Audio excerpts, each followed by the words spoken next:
Ona bir uyda nimadir bo'lyapti? Voy opajon. Hamma problema shuni uyda-da, boshqalar kayf qilib yashayapti. Ha, nima deysan? O'g'limni sunnat to'yiga srochniy pul kerak. Pulmi? Aytdim-a. Ha, ona Xolang to'y qilib dasturxonni yorib tashlamoqchi ekan. ona o'zimning ham planlarim bor. Menga sut yemaganda xolang mana shu ko'kraklar bilan seni boqqan, ha. Ha, mana shu ko'kraklar bilan. Tinchgina o'sha payt kasha bersirab emasmidi? Sasha. Ha, Oylik tushdi, oylik. ishga hech kim pul so'ramasin-da.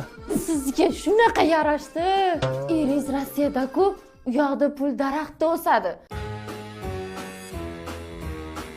Agar siz hozir oldirib o'zingizga qaramasangiz, u yoqda Natasha Patashlar oldirib yuradi o'ziga. Dadasi, men o'zimga kiyim oldim. Oyoq kiyim ham oldim. Ol, sen eskirgan oyoq kiyim bilan yurmagin yana. Men bilmayman. Natashalar mendan ustunmi?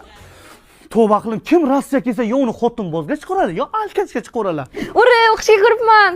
Lekin super kontraktga uncha pulni qayerdan olaman? Yana $30,000 sipirsam yetadi bugunga. Aka millioner bo'lsa, nimani o'ylayman? Oylik tushgancha shu Petyoshkadagi nonchalarga yetib tursa bo'ldi. Aka, 79 million. Голова работает. Men senga institut kir dedim, institut sotib demadim. Короче, Vasyuk, еще 6 oy ishlab berasan. Хорошоmi?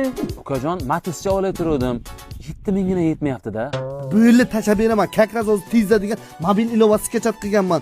Rossiyadan O'zbekistonga Humo, Uskar, Liboy kartanga boku eng katta yuqori kursda pul o'tkazma qilsang bo'ladi. Nimadan sketchat qilasan? App Store'dan mana bu Play Marketga ham bu bemalol. Assalomu alaykum. Men Rossiyadan keldim. Nima olib kelding? Pul olib keldingmi? Ishlagan pullarimni hammasini qarz so'raganlarga berdim. Ha, sen shunaqa soch, topganingni soch, qarzga ber, boshqaga ber. Oy, emi.